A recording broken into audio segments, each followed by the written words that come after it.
to the Influencer Marketing Blueprint, where we teach e-commerce brands the three-step formula that drives revenue, not just likes. I'm Cody Whittick. And I'm Taylor Lagasse, and we're here to guide you to influencer marketing success. Let's get started. What's up, everybody? We are back with another episode of the Influencer Marketing Blueprint. I have a guest here that I'm excited to chat about, all things influencer. And you'll notice that my co-CEO and partner is not here as well. He had apparently other more important things to do. So Sean, I don't think you ever met him. But speaking of the devil, Sean Frank, thanks for joining us. Introduce yourself to the listeners. Yeah, Sean, CEO of Ridge.com, active influencer sponsor. Happy to chop up about influencer. The next Yeti, but better. That's what you say, right? Yeah, that's very succinct. People can really understand that. I think Yeti's the best success story. We're trying to do that, but better. We'll see how that goes. All right. Well, I said you in the pre-show, there's plenty of other podcast episodes where you could talk about other facets of your business, you know, all the inventory management, your origin story. But for context, give the listeners like who you are and what Ridge is. Yeah, Ridge is a premium accessories company. We used to be the largest wallet company. We're not selling just wallets anymore. Hey. Now we sell with Key Organizer. That's the best selling one on earth. We sell rings now, knives, watches, and we're going to launch more stuff. So premium men's accessory brand. I like to say we're the American Mont Blanc. Mont Blanc owns a category with pens, but they also make a ton of their revenue off the bags, whatever else. We're doing the same thing with wallets. We're a large GC player, did over $100 million 2 years running, and bootstrapped, never raised any money. So there's five of us on the cap table hanging out. I love it. Give the listeners context for like size of your business and growth trajectory. So you mentioned like previously, I think talking to you, you joined Ridge when it was like a father-son combo or something like that, right? Yeah, father-son, best friend, founded the company. There was three of them. They were doing a couple $1 million a year. They needed an agency. I was young, like 21 years old. Me and my CMO, Connor, started an agency business. Ridge was our first client. We went on to get about 8 or 9 other clients, but Ridge paid most of the money to us. About 50% of our revenue for the agency was coming from Ridge. And I just kept charging them more and more, and it just made sense to merge. So that was like, I don't know, 5 years ago or more, we merged. Running the thing as a CEO, Connor came on as CMO, and we grew every single year since then. Like, okay, awesome. I think this is interesting. You've spoken a lot about agency brand dynamics, and I've seen you tweet about like, hey, if you're recommending people in college or something like that, hey, go start an agency first. Can you speak a little bit about that? I just think that's an interesting topic because now you're running a very large brand, $100 million plus revenue brand, and you talk a lot about you should start an agency first. And that's goes back to your story, but maybe you can go into like taking yourself out of it, speaking to the agency brand dichotomy. Right. So there's a very funny joke I heard once, and it was about like Taylor Swift's like, just follow your dreams. Like it worked for me, right? And that's like a lotto winner being like, just buy lotto tickets. It works every time. So it's very hard to separate personal experience from advice, right? But what I will say is, and this is my best take, I think it sums it up the most, learning marketing is just like learning day trading. Like there's not a lot of great day traders. There's not a lot of great marketers. You have to spend a lot of money to learn how to do that, right? And like it's a skill, and you have to learn like the platform and like the way things react and timing and all these different type of things. And it's just way better to do that with somebody else's money. And that's what an agency is, right? If you're 18 years old, do not go start an agency. Don't just be one of these assholes on Twitter who's just like, I do copywriting. It's like, no. Go join a well-respected agency. Just go in there and be like, I'll fucking do whatever. Just go in there and be like, I have no skills, but I will work really hard and I know the internet. And learn media buying or creative, or maybe learn copywriting or email or something. And then from there, spend a year, 2 years, and then get the skills to go actually be a freelancer or start an agency. And the most respected people in the space have done that, right? Like, you know, love her or hate him, Nick Shackelford. He was a media buyer at Common Thread Collective. He put in his work, and then he goes out there and starts his own thing. Social Savannah, exact same thing, right? It's like people who will put in the effort to actually learn the skill to actually go out there and sell it. Go ahead. Well, I was just going to say, and you've gone the route of starting a brand off the back of that. Well, I guess you kind of jumped into it, but it's funny because as I listened to you talk, my own personal story was starting at a brand at a startup at Kalo and being able to do a lot of different things. And I learned a lot of the chops of marketing. So it's just interesting, like how you're kind of speaking to the opposite route of learn an agency, learn with other people's money, but it's also, I would add into that too, just learning at any startup where you can get on the ground and be able to learn different chops before starting your own thing, I think is a huge benefit.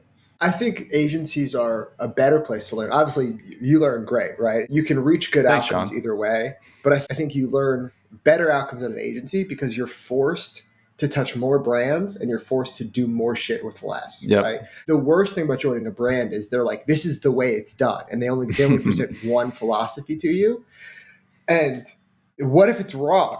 You know what I mean? Most brands go out of business. Most brands don't reach scale, right? But if you're an agency, you'll see it. Oh, how does Quelo do it? Or how does this people do it? And you can formulate your own opinion on it because you just see more data entry, right? Just don't go out there and start a brand. I think a lot of people try that. It's so fucking hard. Why do most physical products on Kickstarter fail? And it's because it's really hard to make a physical product. People think it's so fucking easy. It's like, I'm gonna make a widget. It's like, bro, you got to learn all these different type of things and you haven't even got to marketing yet, right? So just Do you guys work with agencies at Ridge? Most things across the board are internal, but there are select agency partners we bring in. And I think we're seeing the future of the agency business looks a lot like the agency business 20 years ago, right? Where paid media was an agency explosion. Everyone jumped in there doing Facebook ads, Google ads, whatever. But the platform has an incentive to make it so simple anyone can spend on it. And I think agencies will go away in that paid media space. And agencies are thriving in the creative space like they did 20 years ago when you're doing TV ads because it's creative. It can be a freelance engagement or a one-off engagement or like, a more of a rolling engagement. And it's good to have a bunch of different creative output, right? Because it is like a subjective thing. So we use Raindrop for videos. We've used Narrative for videos. We have a ton of different just random freelancer agency people to shoot content creative for us. When it comes to like performance paid work or email, those are things we do in-house. Our influencer program's done in-house. We use an agency dev shop to complement our own internal dev stuff. So I'm not anti-agency. It's just we're very selective in what they're delivering it and if it's something we should own in-house or not. Right. So let's get into one of those things, which is, I mean, the title of the show is Influencer Marketing Blueprint. So let's get into the influencer stuff. So, I mean, let's just use even numbers. $100 million brand, approximately, what's your marketing budget on that side? Is it 20, 25%, 15? More. Yeah. So I think a realistic outlook is you should spend at least 33% of your money on marketing. So a 3x MER if you're in a growth phase. If you're in a difficult environment and you're trying to grow more or force growth or whatever, that number flexes up. A brand should be able to survive at a 50% of revenue going to marketing and like things not break. So you have to have the unit economics for that. And maybe if you're taking your foot off the gas and you're cool with things coasting or revenue going down, maybe you go to a 4x MER. But the biggest mistake I see, people always want to be like, oh, how do I get to $100 million in revenue, right? Which is more than that now. But people always ask, how do I get to $100 million in revenue? I'm like, oh, you got to spend more. I'm like, you got to spend more money. And like, they don't want to do that.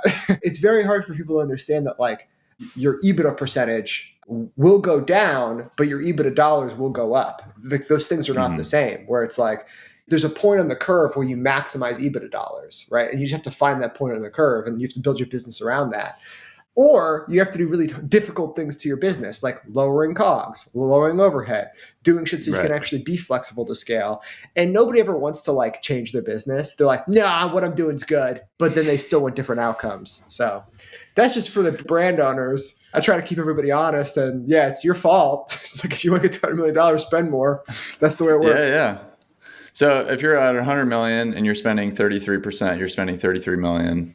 Let's just use Ridge as a hypothetical example. That's 33 million on marketing. What percentage of that are you guys spending on influencer?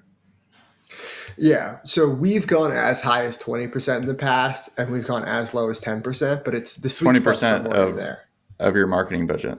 Yeah. So like if it's $30 million, it's $6 million on marketing, right? So I'm just using, these are all hypothetical numbers because we're just crushing it way more than this. But if it's a $30 million marketing budget, it would be between 3 and 6 million. Somewhere between 10 and 20%, I think is perfect. I know a lot of brands who spend more or like their entire marketing budget on influencer. And I think that's a difficult way to scale. That's like signing up for fucking a boxing match every day. You know what I mean? Mm-hmm. So 2 to 6 million in that range. Let's just use $3 million on influencer. How are you guys spending that money on influencer?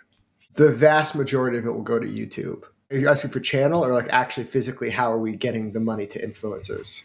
Yeah, open-ended, however you wanted to answer that. Yeah, so I guess we'll first talk about like how we actually spend the money, right? How does the money leave our bank account? So we source a bunch of influencers. So, you know, we've used tools. We've never used Grin, but we use something called Creator IQ, and that kind of sucked. Mm-hmm. We're getting into some AI tools to help us find influencers. We'll work with management companies, or we'll have like a team of virtual assistants in Pakistan or the Philippines or whatever. Just gather data. Just be like, get us every influencer you possibly could find, right? There's some qualified data in there. You want to know like what their channel is, what their subscribers are, what their last views are, whatever. And we put all of that into a master spreadsheet, right? And you know, let's say we'll have 10,000 people in there. We'll get their email too. That's the big thing, is like getting somewhere to contact these people. We don't want to do shit in DMs. Like we just want to like have a streamlined process. So we'll have, you know, 10,000 emails, and then we'll shoot an email over and be like, hey, we're Ridge. Here's who we've worked with. We want to work with you. What does that look like? I'll just start those conversations. And you have a really low hit rate because you're cold emailing people, right? You know, out of those 10,000, maybe you get 100 responses. Maybe you get 500, who knows, right? And then we just negotiate. That's why we have an in-house team of... Yeah, I think this is important to kind of go the insights of your team dynamics. 2 to 6 million on influencer, you got to resource that, right? So what is that team dynamics? Right. So the reason why I don't think brands should spend more of their marketing budget on influencer is because of how expensive influencer is to run, right? Like I could spend $6 million on Facebook tomorrow, maybe not in one day, but next month I could spend $6 million on Facebook with one person. I could just be like, spend $6 million. I click the button and start spending, right? To spend $6 million on influencer, it takes a year, and it takes a director who makes a lot of money, 5 or 6 full-time US employees who also make a lot of money. I mean, $100,000 a year each, benefits, time off, the whole fucking thing. A team of virtual assistants. And so, you know, you're in, let's just call it $1 million in fixed costs to spend $3 million, you know, or spend $4 million. It's incredibly fucking expensive, right? The other thing people don't understand is like half the deals lose money. Like influencers is the hardest fucking thing to do. You're individually negotiating, you're using judgment calls, you're learning, like it's this whole fucking thing. Like, because influencers want as much money as possible for as long as possible, right? And we want to pay them basically as little as possible for as long as possible. And there's some sort of balance there that we reach, right? Like hopefully their video gets put in the algorithm. Hopefully, you know, their audience really likes the product. There's all these things that have to go down, right? So anyway, yeah, influencers are super fucking expensive. It's hard to run. Yeah, it's funny. I saw a tweet you put out and when researching for this podcast, and it was like, influencer isn't Facebook. Ridge has a full-time staff of 5 running influencer for us, plus 15 contractors. You might get negative PR. Half of the deals lose money, which is what you just said. It is my favorite channel, but it isn't for the faint of heart. So why is it your favorite channel? I think it's the only form of marketing that can build brand affinity. Like no one wants to see your Facebook ads. No one wants to fucking see your TikTok ads where you trick people into watching them because it's whitelisted. It's a nuisance, right? Like advertising in the way it's done is a nuisance. But when you're sponsoring a small creator, you're their first sponsor. Their audience is stoked that they're actually getting a fucking deal. You know what I mean? Yeah. It's the only form of digital advertising that can build some sort of goodwill with an audience. And yet, like the reason we do influencer, like we've been doing it since 2016. It's because I watch a lot of YouTube. Like I don't watch TV, right? I got fucking 5 different YouTube tabs open. I'm going back and forth all day. You know what I mean? It's just a native form of content for me. And I like sponsoring and supporting those creators. So that's why I like it. But dude, I stand by everything I fucking said in there. Like so many people are like, they think it's going to replace Facebook. And it's like, no, like my paid social staff is smaller than my influencer staff. Out of that $30 million budget, Facebook will get like half of it. You know what I mean? Right. It'll spend 10 times what the influencer team spends. Maybe 5 times what the influencer team spends. So a lot of times, like I've heard talking to people, because obviously I'm living and breathing the space and talking to brand owners all day long. And they might even mention you know, XYZ brand is doing pay for posts. It's working for them. And my response to that always is that you have no idea the back end processes that go into the scale of what you just described, you know, of the amount of deals that you guys are negotiating in the back end systems of everything that you went into to achieve that. So I think it's important for people to hear exactly what you are describing, where it's like, I want to be the $100 million brand. Well, it's not paying one influencer at Kardashian to explode your brand overnight. And that's just not happening today. Like the fact that you're spending so much, the 10,000 emails just to acquire those emails, then the negotiators that are getting 100K salary each, and then all the follow-up and all these different things. You guys aren't even putting a deal on the table on that first initial message. What does that look like? Like there's a lot of back and forth. The other thing is like, yeah, like brands approach me. Oh, how do I do that? I want to do what you're doing. And it's like, dude, you don't have any clout. I'm not going to pick on anybody, right? But like name any brand. It's like, we could be friends with or whatever. And it's like, oh, dude, if influencers don't know you, you're not going to get a deal done. It's like the reason why Rich can get so many deals done is because there's an inherent trust working with us, right? We're not going to fuck them over. Yep. They're not going to get canceled for working with us. Like we're going to pay them. Like we have like all of this clout and reputation built up that like when I email an emerging creator, they're like, oh yeah, my favorite creator has worked with you guys for 2 years. So it's like, oh, okay, I know I'm safe to work with you guys and I can respond to these emails. I get cold emails and LinkedIn messages from creators all the time who are like, hey, can Ridge sponsor me? Right. And it's like, yeah, they're not going out to some dropshipping brand to do that because their inbox is flooded with people like, hello, sir, can I please sponsor you? It just doesn't work. Yeah. So let's get into the differences in our methodologies. And so context for everybody listening too is like Sean and I have had several conversations on influence marketing differences, maybe in execution of it. So we've had a lot of healthy back and forth on the differences on our methodology. So for people that have listened to this, know that I'm a big proponent and we're a big proponent of seeding, product seeding, no request, just get the product into their hands, let the cream rise to the top. Sean is doing a bunch of pay for posts. Pick seeding apart. Yeah, I'll just tee you up in that way. You said yourself, getting a post from the Kardashians won't change your brand meaningfully overnight. Super fucking true. It just like the inundation of social content. And like if you go on Instagram, like there's ads and then there's like all of these sponsored posts and everything. And it feels like that makes up 70% of the viewing experience on Instagram. It's like oversaturated to the point that it's sickening is what it feels like, right? So just throwing more noise into that just doesn't seem to do anything, right? The other thing, we have an expensive overhead cost. So just spending that time and energy just to do pay for posts with no guarantee of anything would just be futile for us, right? You mean just doing seeding, like without a guarantee of a post? Oh yeah, sorry. Without a guarantee of a post, if we're just seeding stuff or whatever, I'm going to spend $300,000 a year in salaries to whatever just to have people hopefully get stuff posted up, right? And just send out all this free product. I think it's something we're going to experiment with, but I think demographic and platform specific, right? When you're doing pay for posts, I'm going to guess Instagram gets 80% of the attention, TikTok gets the other 20% of the attention, and it's really hard to get anything on YouTube, right? You mentioned seeding, right? Yeah. You keep saying pay for posts, but... Oh, sorry, man. You're guessing 80% Instagram, 20% TikTok. There's nothing on YouTube. Like when you're sending out free product and expecting, 30% post rates from those platforms.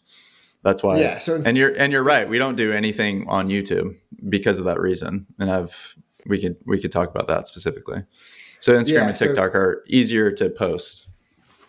Exactly. So to summarize, I'm going to stop saying seeding. I'm going to stop saying pay for post. I'm going to say whatever you guys do, whatever Cody and his team are doing, it's super focused on platforms that we essentially ignore, right? Our method on Instagram, we've done our method on TikTok, but the real driver of us is YouTube, right? It's 30-second integrated posts, part of the content with a link, and it's all trackable, right? That you can spend ad dollars behind. We can basically build a formula and like, okay, what's the audience, like what's the type of content. Yeah, we think we know what will get us a return there, right? And we could do negotiations from a place of just knowledge, being able to be like, hey, look, here's other people we sponsored, here's how much we paid them, here's what the sales look like. We just have like a big database now doing that. And when we've gone to TikTok and tried to do the same thing, it's just more challenging, right? Because views are so all over the place. Click attribution sucks. And I think Instagram is the lowest tier place to get posts, the lowest tier place to get Instagram stories. So it's just we value it so much less. And the other thing is everyone thinks influencer and Instagram go hand in hand. So like we'll get Instagram story rates that are just insane. You know what I mean? Like the $50 CPMs or whatever, which I'm like, oh, I mean, PewDiePie's cheaper. You know what I mean? I can get a video on PewDiePie's channel seen by millions of people where he's talking about how much he loves the product, and it's cheaper than working with a mid-tier female Instagram celebrity. The other thing we just benefit from is I think Instagram's true 50-50 gender breakdowns. Our products, like majority of our customers are men. YouTube's just a more male-focused platform. And because of the type of content, it kind of auto-selects into male-focused. Like we know if we work with a car channel like Donut Media, it's 90% male watch rates, right? Where like it's very hard to get that on any sort of Instagram account, that dramatic of a split. So yeah. To summarize my argument about why we don't do your method more, I think part of it's just platform, and then part of it is just like our resources are better spent on a more ROI focused channel. I think I've told you this before too, is like if I have the resources of what you guys have put in place, then I'm doing more pay for post. Not as much, but if I'm going to do it, I'm going to do it on YouTube. And I've talked about that. I've sent out tweets on that before and talked about that at length of just YouTube is not a channel where people just throw up a story, and maybe it changes differently with shorts, but still they view their platform as a TV network. They're not just going to throw up a post, hey, thanks for sending this over, Ridge, on a 15-second video on their TV network, right? Like it just doesn't work like that. And for brands to expect that through seeding is just, like you're saying, the platform differences there. But I think what a lot of the differences that we've discussed is just the resources that you guys have, and you've earned the right to get to that point based on revenue trajectory. Whereas a lot of brands start out, they're less than $1 million brand. They're doing all these pay for posts. I'm like, what are you doing? You're wasting so much money. Yeah. That's the other thing. It's like, half the deals lose money. Even if you do our method, even if you have the clout and the relationships and you spend all this fucking money and you can navigate YouTube as a platform, half of our deals lose money. It's like, you're not just going to jump into it and make fucking money. And I very rarely see pay for post work on Instagram. It is so hard to make that work as a platform. We're like, like if you want to be on Instagram, you're probably just better off fucking seeding a bunch of stuff and just seeing if you get any posts, because it's so hard to make that work. Yeah, which is exactly why a lot of our strategy is trying to get ad creative at scale to repurposes off those platforms, right? Like, so getting the content posted, but then repurpose so that you're not just losing on that ad creative. Yeah. Original UGC, user-generated content, getting more users to generate content for you. It's unfair to call what we both do influencer, right? It's like, I guess technically, right? But it's like calling like paid media Google search versus Facebook. You know what I mean? Yeah, they're both paid media. They're entirely different methodologies, right? And I think that's something people don't understand. And I don't think influencer gets the respect there, that it's like, no, what you're doing is a totally valid and real strategy. It's different than what I do, right? And I think so often people are like, conflate the things, or they think one person can do all of it. And it's like, they'll make one influencer hire on their team. They're like, they make $65,000 a year. Like, can you teach them how to do your thing? And I'm like, nah, you have no fucking idea what you're talking about. You know what I mean? Yeah, it's not a one-person job. And then you're saying they hire one person. Most brands are doing it fractionally. Right. They give it to their social person. They give it to their email person. It's like, hey, can you run our organic social and reach out to a few influencers a week? It's like, okay, you're not doing influencer at that scale. You're right. Like the last analogy, I'm a huge analogy guy. The iPhone was designed by a team. Cars are designed by a team. Both of them are designed. Both of them are engineering. They're totally fucking different. You know what I mean? And like, I think there's that much of a fractional divide inside of when we talk about influencer. our paid YouTube strategy, our paid social strategy versus your gifting strategy, it's that fucking different. And brands are just super naive, right? Like they have a rosy idea of what influencer was in 2012. They're like, okay, how do we get, a Kardashian to post? And it's like, well, it's $135,000 or like, Yeah. do you know them? Like, I don't know what to tell you. So when you say half the deals lose money, am I correct in saying that you still view those deals as a win and a worthy investment because of the brand equity and affinity that you're building? Is that fair? Or is that kind of just like, shit, we lost 50% of our investment? How do you look at that? Like, I mean, you put that out. It's like half the deals lose money. How do you sit with that? The idea is that the half that make money will make enough money to offset the half that lose money. It's not like, okay, I have 2 posts. They both cost $100. One gets $1.1 back, one gets 0. Now, it doesn't really work like that, right? Like one might get 1.1, the other one might get 0.9. It's still losing money, but it blends out to be, even or whatever. And the other thing is like our internal goal, like our mission statement for our partnership program is to be everyone's first sponsor. So like we want everyone to have a good experience where they work with us, where we explain how sponsorship should work, teach them how to get paid, like get them on a payment system, like walk them through that whole thing, right? So we want to be everybody's first sponsor. And that's just doing good for the community, I think, like to have people have positive first experiences so you don't get fucking scammed. So yeah, I'll say like we don't pay the most. I mean, I know a lot of other brands that pay way more for the same influence than we do, but like our whole thing is like, look, we want to be your first sponsor. And if your audience likes our shit and we can work with you for 3 years, we'll make up for it in the long run, right? How many creators ballpark have you worked with? Let's say in the last year, 10,000. 10,000. And how many of those are like started as a one-off post and turned into something long-term, like 3 months or more? They're working with you consistently over time. So we've had, at least 10,000 creators we've worked with in the past, 5 years or whatever, right? Last year alone, we probably worked with 3,000 creators or something. And every single one of them starts with a 1, 3, or 5 video deal, right? So like a video or post, like, we work with TikTok or whatever. We'll be like, hey, can we buy 3? Can we buy 5 or whatever? And probably 20 to 30% of those we re-sign for another 3, 5, or 10 video deal, right? And we have a very small group of creators we've worked with for 3+ years. It's probably 10 people, maybe it's more, maybe it's 20 people that we've really sponsored a video. Yeah, a video every single month for 3 years or whatever, right? Like Linus Tech Tips. We work with Linus Tech Tips. Every month there's going to be at least 2 videos, and that's 5 years we've been doing that or whatever, right? So anyway, there's a small group of people. Anthony Fantano, I've sponsored him for 5 years. You know what I mean? He gets a monthly retainer from us every single month. And like the top tier creators love that because like they have guaranteed income. You know what I mean? Like he knows he could hire somebody now because we're just going to pay him $9,000 every month. So when you started expanding outside of wallets, did you guys do anything with that, community, I guess you would say, like your ambassador roster? Like, did you send it out to all your creators that are kind of on your roster at that time? Or do you guys do anything unique now that you've expanded into different product categories or different product launches with that community of people?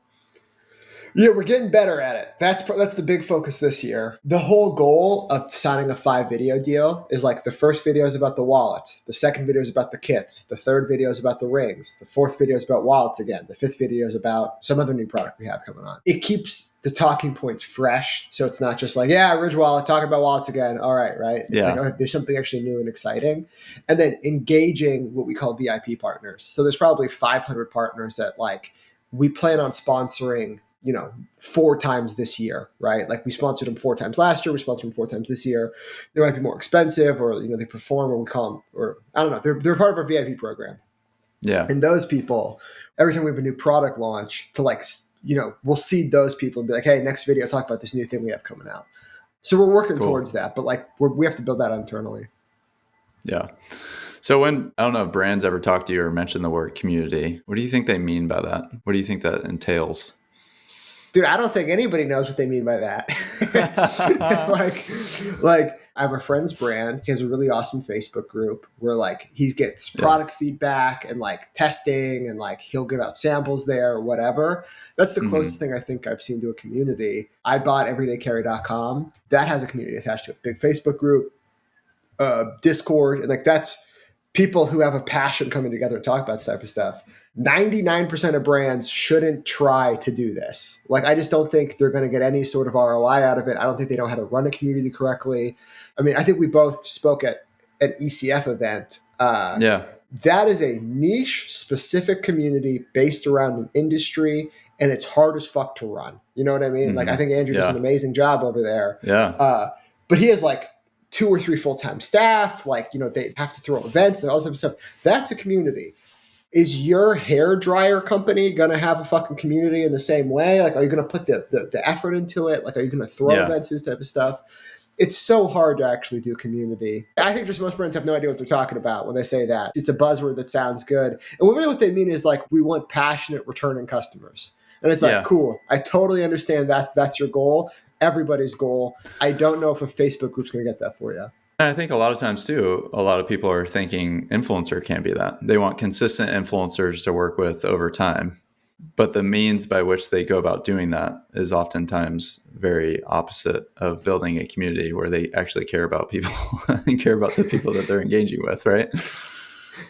Yeah, it's really hard to have a community with people you pay. You know what I mean? It's like being friends with your employees. Like, it's difficult. Mm-hmm. And like, influencer isn't a sub for a community. Dude, the other thing, and this is just something I've realized, like being around, like the more people you meet, like the more people with clout you meet or whatever, like you could really love someone's work and like love the content they put out and actually hate them as a person, like not like them and not get along with them as a person. And somebody who you despise their work could actually be your best friend. It's like the creative output somebody puts out and who they are as a person, they're not the same thing. They're totally separate. You know what I mean? People might want to work with a creator that they idolize and like love their content and love what they're putting out, and then like want to build a friendship and like maybe like, you know, get them on their team and like all this type of stuff, and then realize they're not a personality match. Like, oh, like we don't actually like each other. Like that's where I think people fuck up the most when trying to work with creators. Yeah. Well, I'm even reflecting back on my days at Kalo, where I had a roster of probably 50 people that we would send new products out to every single month. They're kind of part of our seeding roster. There's only a handful that I actually like texted with, and like they were huge fans of the product and brand. But the reality is, even that, I mean, I think we did a great job of creating community, but that was just me just trying to invest in deeper ways, you know, trying to think about their birthdays or anniversaries or all these different things. And our product was a marriage and family brand, so it was a little bit easier in that side of things. But yeah, community gets thrown around. I want to bring this up as well, because we're in this world a lot of times in like direct response world. You know, I talk to brand owners and they want $2 back for every $1 that they spend. With influencer, though, I think that's very, very difficult. But what would you say to that when it comes to like, I mean, you've already mentioned some of these things, but to people that are wanting to get started in influencer and they're very concerned about ROI, what would be your response to that? Yeah, it's just not the channel for you. It's not as metric and science focused. Like, I mean, I'm just trying to be fucking honest with these people. They're like, well, what's the ROAS of your influencer campaign? I'm like, man, like it's way more holistic. You know what I mean? Like every month, like 400,000 people search Ridge Wallet, right? Like they type it in and they search it. And our customer surveys, where do people hear about us the most for the first time? It's influencers, right? So it's like, it has huge lasting effects. And that's just like an aggregate, because videos live forever and people are watching them, or posting them, or sharing them, or whatever. So you guys got to commit because you like to do it. You know what I mean? And like, look, me and my CMO have fights about this where I'm like, nah, it's not like, he's like, you know, we should really spend less on influencer because this other channel's doing better. I'm like, nah, I like influencer. We're going to spend money there. And that's just like a gut feeling. If I can tie it to the community thing for a second, it's very hard to be ROI focused and community focused. Are you going to kick a member out of your community because their career starts going down, or that their videos start tanking, or their audience doesn't like your shit? The few creators you texted with, are you going to break up with them if their posts stop doing well? Like, think about what it means to be community. Think about what it means to be, you know, creator facing. Well, it's also not taking into consideration like the long tail effect and the organic flywheel of word of mouth that happens. Like, that is not trackable. Whoever invents that tool is going to be a billionaire, gajillionaire. But to be able to track word of mouth, that's what people are trying to speak to. But it's like the hundreds of thousands of creators that are out there and the tens of thousands that you've worked with over the past 5 years. Like, the amount of people that have actually seen that video maybe didn't buy directly using that discount code, but went on Amazon, searched you or Googled you, and then ended up buying, like, you don't get credit for that, or that influencer doesn't get credit for that, but that's still happening. Like, and the fact that that's not being acknowledged that that's happening is just naive. So that's also the power of it. And if I could take what you just said and magnify it. So word of mouth, yes, it's true for the audience, right? Like people watching, consuming content. It's also true inside of the creator community. Dude, Diplo posts our wallet probably every single month and just like talks about how he likes it. Never sponsored Diplo. We sponsored Diplo's friends, and then Diplo got a wallet somehow and talks about how much he loves it, right? So it's like this word of mouth flywheel. It's not just audience facing, not just sales facing. It's also community facing. That's when I say cloud and reputation. Like Totally. Joe Rogan talks about us. Never fucking sponsored Joe Rogan. I sponsored everyone around Joe Rogan, and somehow he got a wallet and he loves it, right? So that's funny you mentioned him, because that actually happened with one of our brands. He ended up buying the thing because he was following an influencer that we seeded product to. Yeah, and it's very hard to tie all those connections together. Like you said, like it's, it starts getting the ether of how people react. But the other thing is, everybody's human, everybody shops, everyone likes shit. People talk about things that they love. So one of my last few questions here is, have you considered working with like macro talent or celebrity type talent? It would be like a big face. I call them flag bearers. Like they would stick the flag in the ground and say, hey, I represent Ridge. Think like Body Armor with their athletes, or Hexclad with Gordon Ramsay, like that type of thing. Like, have you guys considered that? Because I would say I wouldn't even entertain a huge name unless you've earned that right, which I would say you guys have. So, right.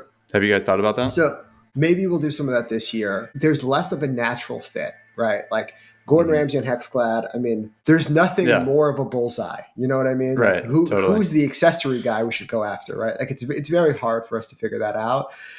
I would say we sponsor PewDiePie a couple different times. Like he's A-list to a lot of fucking kids. You know what I mean? Or a lot of 20-year-olds, he's A-list, right?